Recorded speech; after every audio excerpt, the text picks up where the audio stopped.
interesting weekend. It's a very well-connected world we live in, this world, and that's a byproduct of social media. So when something starts percolating and circulating on social media, the ears open, the eyes read, and the news travels very, very, very fast. We'll cover as much of this as possible. Lightning speed. We're looking at it right now on the feed. Lightning speed. Monday edition of the show, a lot we're going to cover. We're going to bring some sensibility and some clarity and some factuality and some straightforwardness to everything that's going on. We will take as many questions as humanly possible. Viewers and listeners, jump in with questions, thoughts, comments, concerns. We will relay them live on air. I'm very excited for the Monday edition of the show. Keith Smith, how are you doing? I'm doing great. I finished up a 24-hour had to pee in a jug thing for some medical tests that I'm doing, so that's a fun thing. How did that go?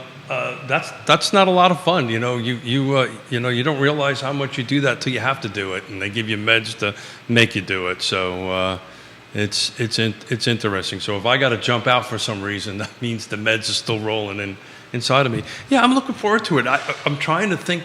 When was the last time we just did you and I? It's been a while. Oh, we did it last week. We didn't do it last week, just you and I. The week before. Judah was here for that. Last week we didn't do it? No, we had... Who was Wednesday? Wednesday was Scott. Okay, and then Friday? Friday we had... Emily and Brandon. It was the week before we did it.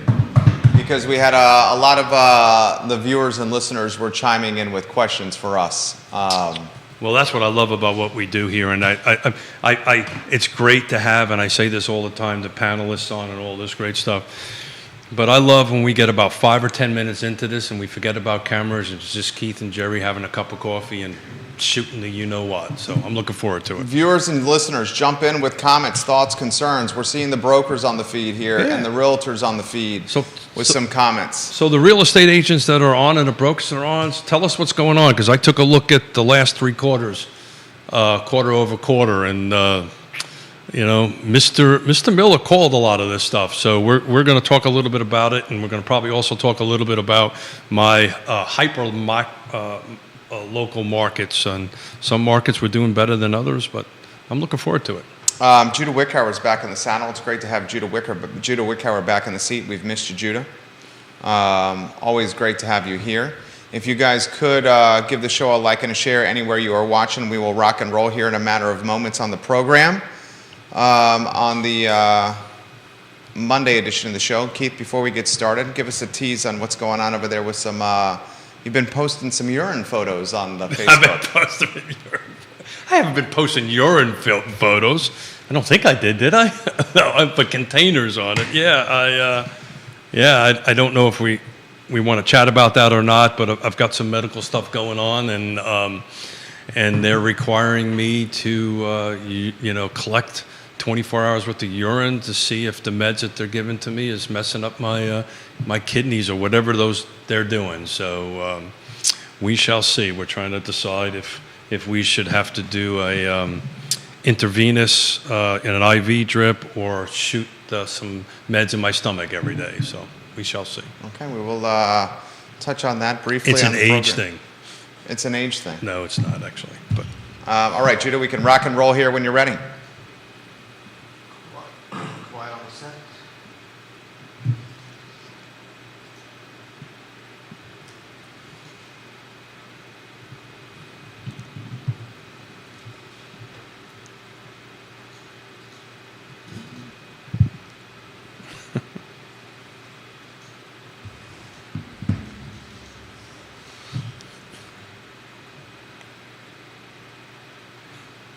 Good Monday morning, guys. My name is Jerry Miller, and welcome to Real Talk with Keith Smith. Thank you kindly for joining us. A pleasure to connect with you guys through the I Love Seville Network, a show presented by Yes Realty Partners, the best in the business. Yes Realty Partners and Keller Williams Alliance make the program possible.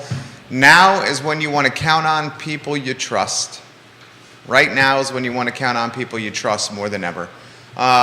We will get to as many comments as humanly possible, and I see them flying in. And as expected, Deutsche Bank and Credit Suisse are on the tips of everybody's tongues today. Before we get to that, why don't we welcome Keith Smith to the program, Judah on a two-shot, and let's get Keith in the mix. Before we talk the nitty-gritty, before we welcome the comments, the commentary, and the concerns, why don't we update you, or you update us on what's going on, Keith, over there, health-wise. We saw some posts over social media, and we had some folks concerned, and we want to perhaps offer a little perspective. I'm getting texts from people watching the show going, so how much did you actually pee? I want to know. Let us know what's going on. Yeah, so, yeah, I didn't expect it. This is not what I was planning to do, but... you posted it on social media. Yeah, you're right.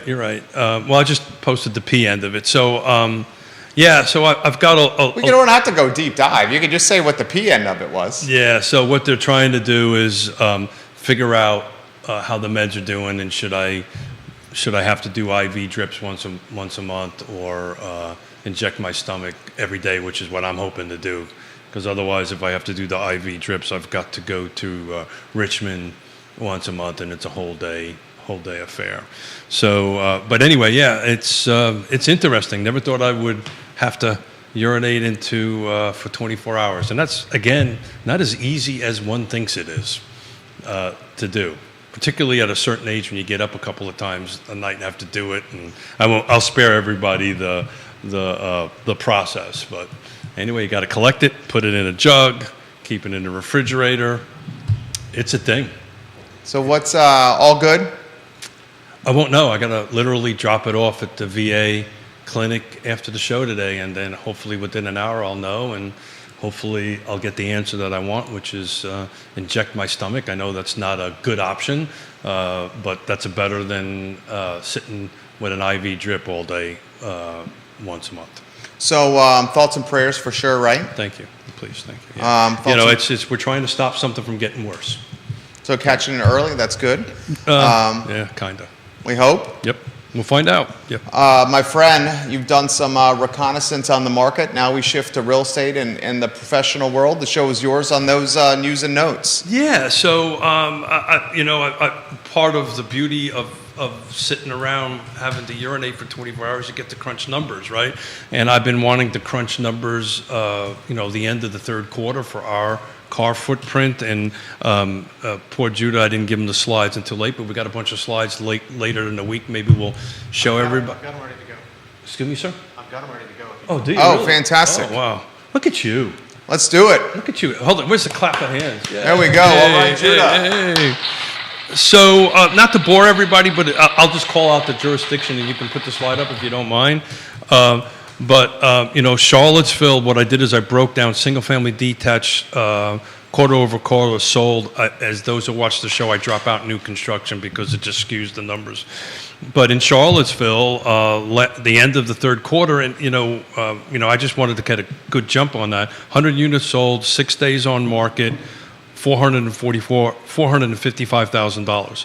The second quarter, which is, to Jerry's point that he's been saying all along as far as a bear market goes, there was 138. So we lost 38 sales from quarter over quarter, but the sales price went down. So the second quarter median sales price was $517, third was $455, so it went down $62,000 versus the first quarter.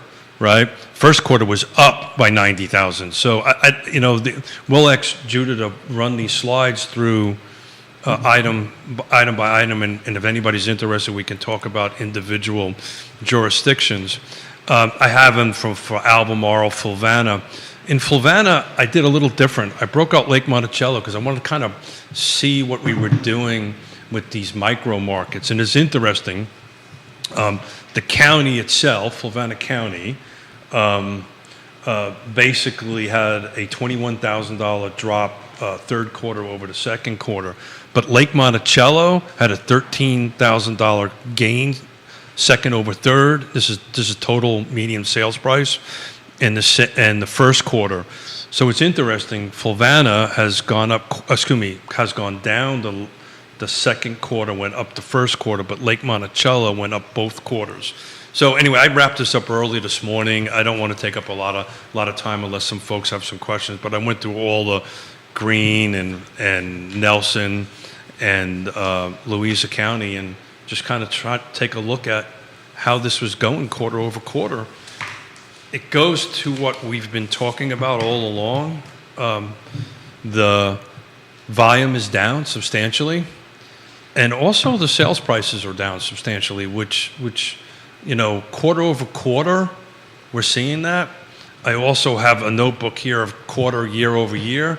We're not going down year over year, but I think the big thing to watch is going to be your fourth quarter, and I think pretty much by the end of October, if it's not under contract, it's going to be a little sluggish.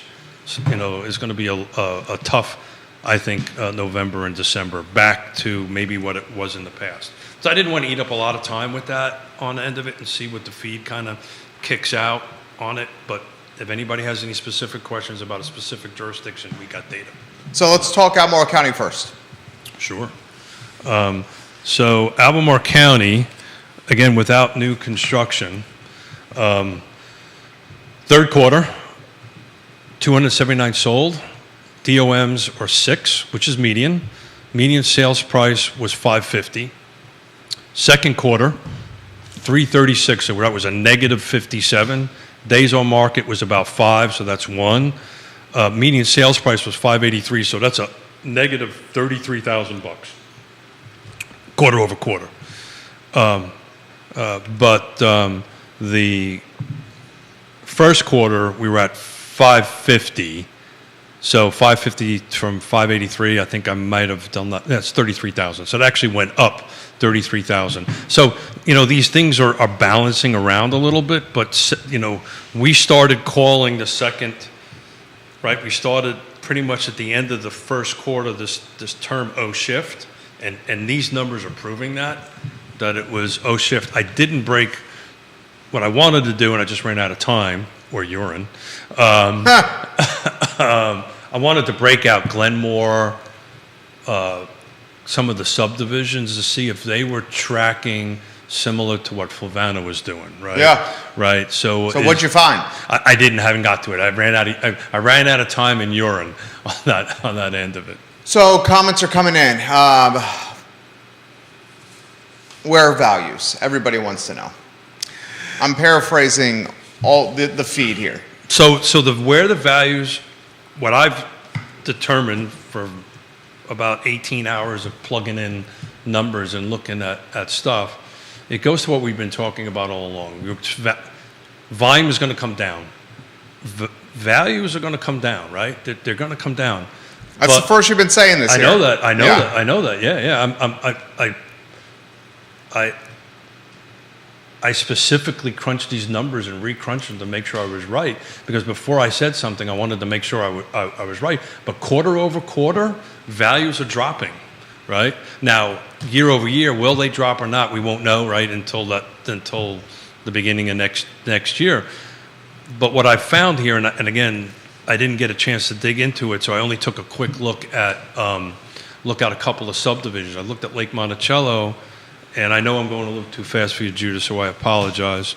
But I did look at Louisa, right? So I broke out in Louisa without Spring Creek and with Spring Creek. So without Spring Creek, quarter over quarter, second over third, there was an $8,000 negative. But in Spring Creek, both quarters were up. Actually, Spring Creek was insanely up.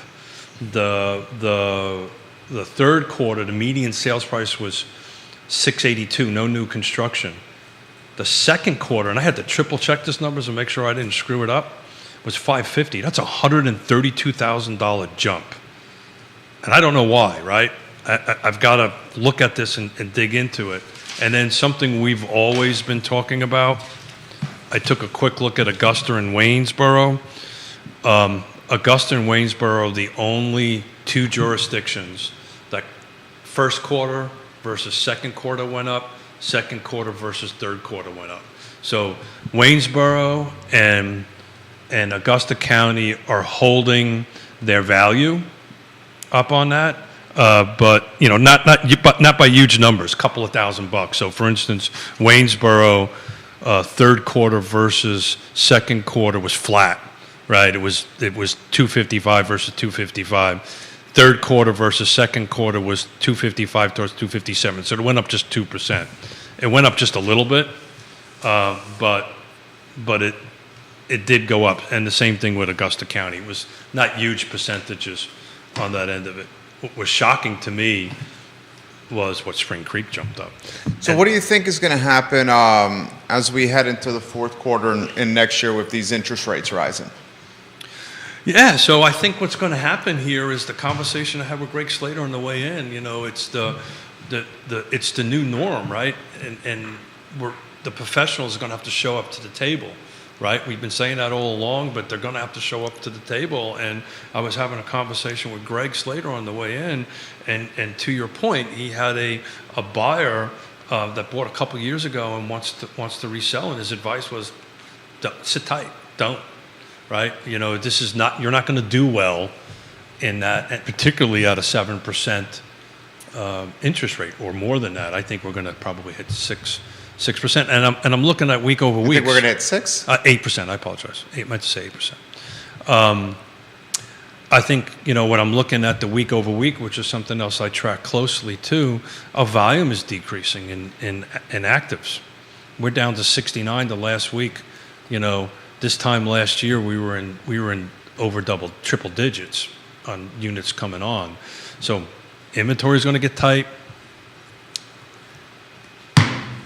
Who I feel, the buyer and the buyer's agent just seems to be getting hammered constantly. We just came off of an unprecedented run-up where buyers were losing out left and right. Now they're going ahead and they can't buy because their interest rates are through the roof on that end of it. So the interest rates are through the roof and there's no inventory. That's exactly right. That's a double whammy. So and rents haven't dropped. So while I was speaking to Greg, we just signed another contract for over at Avon Park with the Piedmont Community Land Trust. And it was interesting conversation, right? There's 225, we're bringing $60,000 to the table. Stanley Martin Homes is bringing $60,000 to the table. So this could happen. Is heavily subsidized to make that happen. But the conversation I was having with the buyer was, I was like, okay, look, this is your PITI, right? And your HOA. Where's your rent at right now? Let's start taking a look at that. And she says, look, Keith, I got to buy my rent. My landlord just told me next year I'm going to be up 12%. So she says, look, this is what I'm going to do. And I think we landed on something pretty interesting. This is what I'm going to do. Instead of taking your advice and paying down to the principal, I'm going to build up some cash reserve because I'm going to refinance in 2 years or whenever it happens to go ahead and do it. I still advised her to go ahead and pay down the principal, but we'll see how that goes on that end of it. But it was flat out, I want to get in the system, I want to get started. My rent's going up, it's 100% interest at that end of it, and they're hoping that interest rates will drop down. Now historically, let's paint this out, folks. We've been calling, because I went back to the tape. We've been calling a recession or saying we've been in a recession pretty much this whole year. It's going to get much worse next year.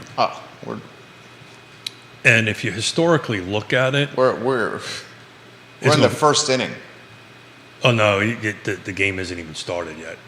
We have Credit Suisse about to. Oh yeah, it's going to be it'll be global. It's already started in Europe. For those who have folks that live in Europe, family that live in Europe like we do, it's already started in that end of it. Not only is inflation going through the roof, but the euro is taking a dive. So they're getting a double whammy, right? They're paying hundreds of percentages over on interest, and oh, by the way, the euro's not worth as much as it used to be. So it's a double whammy for them. But the reality of it is, what I want to get back to this young buyer. She was perfect, school teacher, young mother, single mother, one child. Her opinion is my inflation just stopped. I'm a little high right now, right? So I'm paying probably a little bit more. Not probably. I am paying more than my rent is right now. But next year I know it's going up 12%. I don't know what it's going to go up the year after that. And at least I've stopped it, and we can go ahead and try to refinance as things go along. I had a hard time arguing that point with her. It made sense to me. What explain the cash reserves versus paying the principal? Yeah, that's something she came up with. I as I'm squirming in my chair, I always pay your principal down. You get it back on the back end, right, when you go to sell it. But her mind, she wanted to build up as much of the 3%, because that's what it's going to cost you to refinance it. Right, when you go do it a couple of years, usually about 3%. Talking closing costs. Closing costs and stuff like that. So her mind was, I'm going to build. But the refinance considers equity position.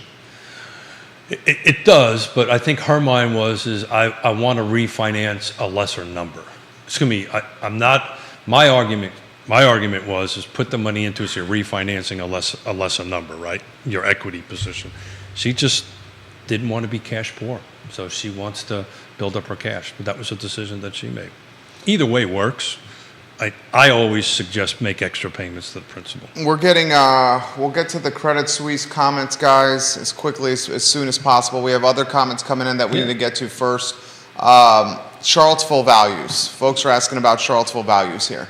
Yeah, so that's what I kicked off with. Charlottesville single family detached. I didn't do attached. Third quarter was 100 units sold. 6 days on market, 455. Second quarter, 138 sold, so that's a negative 38 units. I didn't do percentages. 1 day less on market, so it's one. But it was a $62,000 difference. It was $517,000 sold. So basically, if you bought your house in the second quarter, in the third quarter, assuming you're part of the median, you lost $62,000. Now, first quarter, if you bought in first quarter, you were up $90,000. So I didn't do the math difference between the two. So if you bought in the first quarter, you're a little bit ahead of it. So we should do this. We got a lot. I put this on the feed over the weekend. The I Love Seville Network is the second most influential brand in the community. The University of Virginia is number one. I Love Seville Network has the second largest following of any brand in this community besides UVA. And it's better. With that kind of following and reach comes a lot of responsibility. Agreed. Heavy is the head that wears the crown. Agreed. We've got a lot of people out there that are scared, and that's an understatement. With this kind of following on a day-to-day basis, we've got to offer hope. I don't think hope's the right word. Okay. We got to offer clarity and a path that leads to the right decision making considering circumstances. Mm-hmm. Otherwise known as hedging. Hedging risk is what people have to do now. Hope is a dream. That's similar. I went back and you warned me a long time ago, never go back and rewatch shows. But I did actually rewatch when a couple of shows, because I wanted to see where we were at when how we were, at least I was, how I was handling the COVID V, because that was off the cliff, right? And how we were handling that and how we were communicating with our listeners and our viewers on that end of it. And I was trying to take a little bit of solace from that and figure out, maybe hope is the wrong word, but how to figure out how we can communicate to people that are scared or concerned. And my daughter's one of them. My youngest daughter and son-in-law are one of them. They're moving to Richmond, right? That's a thing, right? So how do we counsel? How do we communicate with these folks? Mainly buyers, right? The sellers, you know, if I bought a home at the second quarter of this year in Charlottesville, the best advice I could give anybody is sit tight for a bunch of years. And Okay, that's, see, this is what you should be. This is Yeah. the right path here. yeah, so. Not hope. Yeah, well, to me, it depends. We can define the word one way or the other. To me, So that's- if you to bought me, a that's- house during COVID, at the end of Q4 2020, during Q1, Q2, Q3, Q4 of 2021, well, if you or bought it, you the bought a house. beginning of 2022, If you bought a house in Charlottesville in Q1 of this year, you are median. You are up about $30,000, right? Because the first quarter median was 427. The second quarter median was 517. The third quarter median was 455. So I'm rounding numbers here. I didn't do the math that quickly, but it's roughly 30,000, 25,000. So if you bought in the first quarter, all right. you're already ahead of. But here's the reality of it. If you bought it in first quarter anyway or third quarter, to your point, the best advice, which is only going to hurt the market, but for you, the best advice is sit tight. Follow the NAR, you know, the statistics of NAR. It's gone from 7 to 10. To sit in the home, build your equity, wait for, if you bought in first quarter, you're at 3%, right? If you bought in second quarter, you're probably at 5%. If you bought in third quarter, you're probably at 6% or more than that, where we're at right now, is sit tight, right? That's your best advice, is sit tight. But that's not helping that inventory number for sure. Well, the inventory number, we're all in the supply chain we call real estate. And the inventory number is important for the supply chain we call real estate. Second largest GDP. But more important than the supply chain that we call real estate is not having a 2008, 2009, 2010 happen again. Agreed. And there are a substantial amount of people that are currently underwater with their homes. So that's a very broad statement. It depends on when you bought it and how you bought it. If you bought and it in where. 2021, If you bought it in 2021, depending on where you're at today's median, you may not be. And I actually ran quarter over quarter, year over year. I know that.